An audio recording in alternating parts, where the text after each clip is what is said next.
Hi guys, Angela here, and welcome back to Hobby Night. Today we are going to be opening the companion to the Ogroid Myrmidon, the Fomoroid Crusher. This guy here. So we're going to be opening him up, looking at his rules and all that, and then building the mini. But in addition to this guy, we have a special treat for you today, and we're going to also be opening up the Mindstealer Sphiranx. And he is going to also be built up. We'll take a look at his rules as well, but it's a double feature today, so I hope you guys enjoy that. All right, and we are back. Let's go ahead and get started with the Fomoroid Crusher. Take a look at the back of the box. Oh, that's cool. He comes with two different head options. It's always nice when they give you variety. I'm not sure if they're just showing a close-up here. It kind of looks like it. I don't really see a difference between this stone and that stone, so I just assume it's a close-up. But let's go ahead and open this up, take a look at the sprue and all of that stuff. I'm excited to have this guy as a companion for the first mini that I built on camera, actually, which will be very cool. Alright, it looks like we have a multi-part sprue. I honestly was expecting a single part. We've got the base, of course, and then we'll go through this stuff here in a bit. But let's look at the sprue. So it looks like... Alright, so there are the two head options, so that'll be cool. I don't know which one I'm going to choose, actually. I do really like the armor piece he has over his eye, but I like the open mouth with the tongue more, so it'll be kind of a difficult choice. It looks like we've also got his shoulder piece, a bit of his basing that he stands on, and what I'm guessing is just like the back of his head in these bits, and then the two hands. So that'll be cool. And then for the other piece, we've got... Alright, so there's... Let me flip it this way real quick. So we've got his belly and his back. And then some other options for... Wait, why are there... Does he have multiple arms? Let me take a look at this box. Weird. Okay, so I guess maybe he has two poses for his arms, too. Because I don't think he's a multi-limbed creature looking at the box. So that'll be cool. So there's actually quite a bit of options with him, which is kind of neat, considering the Myrmidon, I think, was a single pose. He had no options or anything like that. But let's go ahead and take a look at the build guide so that we can actually find out. So we've got, of course, the warnings and then the steps. So yeah, that's his, oh, I see, it's his mane on the back. That's cool. All right. And we've got over here. Okay, yeah, so he does have the two head options. And then... Oh, I see, okay.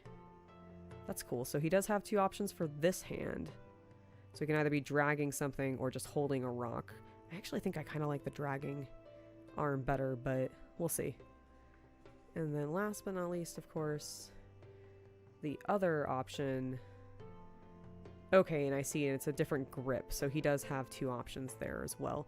It's weird, I swear the picture on the back of the box only showed the one option, but twice. Maybe I just was looking at it wrong. Cool. Well, let's take a look at his rules. Get this open. I'm very glad that they did this. I got my nails done for the first time, actually, and certain things have been slightly more challenging now that I've done that, but thankfully it hasn't really gotten in the way of doing any of my hobby stuff, so that's been awesome. Here we've got the little quick reference card with all of his stats. And then, of course, the back. And let's take a look at his rules.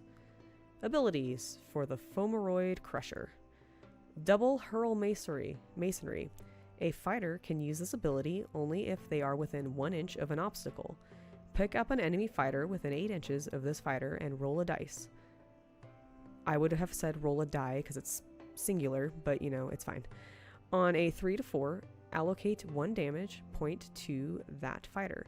On a 5 to 6, allocate a number of damage points to that fighter equal to the value of this ability. Alright, and the next one, triple rampaging charge. Until the end of this fighter's activation, the next time this fighter finishes a move action within 1 inch of an enemy fighter, pick 1 visible enemy fighter and within 1 inch of this fighter. Allocate a number of damage points to that fighter equal to the value of this ability. Quad, Bloody Trophy. A fighter can use this ability only if an enemy fighter has been taken down by an attack action made by them this activation. The player controlling this fighter immediately gains 1 wild dice that can be used in the hero phase of the next battle round. Nice. Alright, and we're going to go through and just sort of pause on each of the foreign language cards. I find it interesting that, like, I know Games Workshop uses dice as a plural and singular for some reason. I think it's mostly because they have options for certain abilities. I think actually can get more than 1 die, where others can't, and I don't know why they don't differentiate, because, you know, that's how English works, and that's what the language of their game is primarily, you know, first written in or whatever. And I just don't get it. I really don't. It is sort of an odd thing. Alright. And that is the last one. So now, we're going to set these guys aside. And we're going to take a look at the Mindstealer Sphiranx. Which is such an odd name, and I really just wish it was Sphinx. Because, I mean, that kitty boy is just a Sphinx, guys. It's fine. But let's take a look at the back. So yes, I knew he had 2 head options. This is going to be a really tough choice. I might end up getting 2 of this kit because I think I want both. I like both heads, and I don't see why I can't just pick up another one. So let's take a look at the contents. We've got the same jam. We will look at those in a bit. We have the base, so this one's a slightly different one, actually an oval base, which I don't play with very often. Although I might end up doing a Custodes army, and then I might have some oval bases to play with. Let's take a look at the sprue. Let's get that into focus first. There we go. Alright, so this looks like the base and the body. Pretty straightforward. Don't see a huge amount of complication here. Should probably move that, then we can probably get some better focus. Yeah. Maybe. Anyways, so that's that sprue. And let's take a look at the other side. Alright. Nice. Yeah, this one's going to be a really quick build. That's actually why I decided to do 2 of them this time around, was because I figured they were both small. They're roughly the same size as the Ogroid Myrmidon, and so that one actually didn't take me too long to do. And I figured it'd be cool to build both, but let's take a look at the rules now. Or not the rules, but the build guide. So again, we start with our warning. Pretty straightforward. He's just a bunch of big pieces, honestly. Other than, like, maybe the feet are smaller pieces and come in a bit more, but he seems real simple. And then, of course, they give you the warning. You can do one of 2 things. Make sure you choose one before you build. And then they give you the guide. This one actually looks like you almost don't even have to follow the guide. I bet the pieces are fairly straightforward enough. Why is this one not focusing very well? There we go. I think it's fairly straightforward enough that you could probably just build it straight off the sprue. Because I remember in the last one, in the Tau video, somebody had commented on that. And I agree, it's a little obnoxious, but this one looks easy enough. And then, of course, the back with the color guide, which it occurs to me, we're going to just bring this guy back in here. Oh, he doesn't actually have a color guide. Interesting, it was just the back. Huh. It's kind of weird that they did that. I thought almost always they would include a color guide, because of course they want you to buy all of the Citadel paints. in their guides, you know.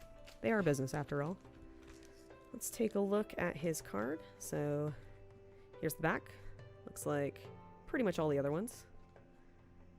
And then, they chose the tongue mouth, or the open mouth with tongue picture. I always like seeing which ones they choose, because I'm like, which one do you guys prefer? What is the favorite? But yeah, there's that. And let's take a look at what he actually can do. So, the abilities of the Mindstealer Sphiranx. Ooh, why am I getting so much? There we go. Sorry about that. I was getting a lot of darkness. He's got double telepathic threatening. Pick an enemy fighter within a number of inches of this fighter equal to the value of this ability and roll a dice. On a 3+ until the end of the battle round, that fighter cannot make a move actions or disengage actions. Alright, cool. Triple dominate mind. Pick a visible enemy fighter within 6 inches of this fighter and roll a number of dice equal to the value of this ability. For each roll of a 3 to 4, allocate 1 damage point to that fighter. For each roll of a 5 to 6, allocate 3 damage points of that fighter. Alright, that's pretty good. Quad charm. Pick an enemy fighter within a number of inches of this fighter equal to the value of this ability. That fighter cannot activate this battle round. Okay, cool. So he's sort of he does damage, but he actually can immobilize. Or not necessarily immobilize, but he can like hinder an enemy, which is pretty cool. Nice. Well, let's take a look at the other languages, and then we will wrap this up and get to the finalized build. I really enjoy all of the Warcry. Sorry, these are not wanting to cooperate with me. I really enjoy all of the Warcry box sets that they're coming out with, because they give you really quick, easy options for just fun minis to play around with, build, use in your games, of course, but also just hobby with, which is always really fun. Like, as much as I love the game and love playing it, I'm actually hoping to get a couple of games in this week, because I'm actually on vacation from my normal job. And so we're gonna, my husband and I, that is, are gonna play a bunch of games, do a bunch of stuff, have a great time, and I'm hoping to play a little bit more now that we have the time. But in addition to playing, I also just really like collecting. It's partially why I made this channel, because it gives me an excuse to buy the minis, and then it forces me to actually build and paint them, because I'm now doing it for something. And so I've actually accomplished a lot more hobby stuff recently, which has been great. It's been a really fun time, and I'm ready to build these guys. So we're going to go do that. See you soon. All right, and we are back. We're going to start by looking at the Fomoroid Crusher. So he was pretty easy to build. I decided to go with the uncovered eye and open mouth, just because, I mean, I think that his little tongue here is super cute, and he had like the little screaming face, so chose that one.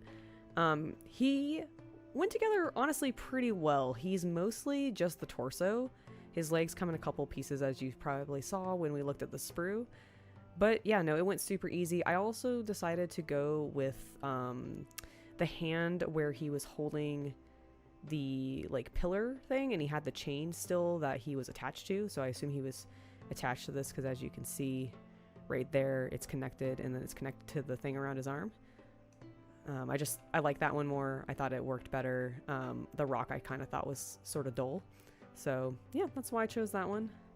And then I also decided to go for this arm. I also want this one to still be connected.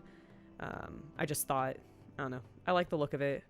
I feel like now in a narrative he can take both of those things, since they're attached to his wrist still, and just whirlwind swing them around and knock into people. Like, that's the sort of thought I had when making the choice of what he'd have in his hands. I did build, actually, let's see if I can get this. So I did build the other rock just to show you guys kind of what it was. So I think this is the part that we see in the picture on the back, but it would just connect here because there's his hand, so it would have connected at the wrist. And then I also actually took off the other hand. This will be a nice little piece that I can use for kit bashing, I think, because this is honestly, it kind of looks smaller than the other hands a little bit, but I think it'll work really well for things. And then I also clipped out his other face, which I still do really like. Maybe I'll use this on like some sort of tech-based creature for D&D or something, and maybe turn this into some sort of like steampunkish eye or whatever. I think that would be kind of cool. So yeah, we've got that too. And that's pretty much him. I really like his base. I like, oops, let me actually show you guys. I like how it fills most of it. You can do some cool tough stuff here, which I probably will do. Like I'll probably put, I might do some magical things. There's a company called Gamergrass that has some cool like alien themed grasses. So they're just like neon colors. And I might use some of these in this build, depending what I might do with him. I actually kind of thought to do a pale blue sort of maybe ice theme for him. I thought that might be kind of cool. But yeah, that is the Fomoroid Crusher. Let's take a look now at the Mindstealer Sphiranx. So I chose for this one to go ahead and do the braided with curled horns with the, again, tongue out mouth, because I just thought it was a little bit more interesting. But I did actually build the other head, so we'll take a look at that once we're finished.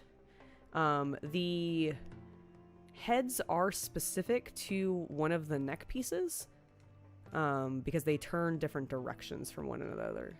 But having built this and also built the other head, I'm definitely picking up another one of these kits, just because I really want to have both. I think it'll just be cool. It'll be nice to have them as a pair. Yeah, and then also they have some really good bits in them, actually, because there's a couple of the braid pieces that are separate. You also can just clip them off really easily and maybe use them in other things. So this will be just a really nice extra kit bashing model to have. But let's take a look. Now that we've seen a little bit of him, let's take a look at his other head.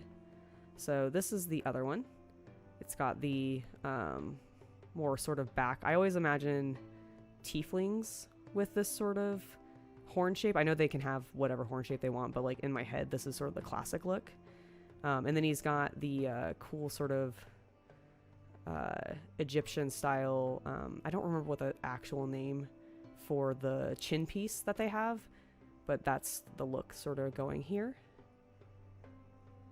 But yeah, it's pretty cool. It's a really cool kit. I would definitely recommend if you just want some good monster creatures, whether you're using them for Warcry or for D&D or some other RPG system, or heck, I mean, even using these as representations of other monsters in other games would be really cool, because they're both really nicely sized models. Like they definitely are bigger than most player character models, so they're definitely going to have that monster boss sort of vibe if you go with that. But they work just in so many different things, and seriously, GW, the sculpts you guys are doing on some of these Warcry minis is quite spectacular. But I hope you guys enjoyed this video. Hi guys, thanks for watching. If you like that video, make sure to subscribe and hit that bell icon below for more. If you'd like to see additional stuff that I do, you can follow me on Instagram and Twitter at hobby_night. Thanks again for watching, and I'll see you next time.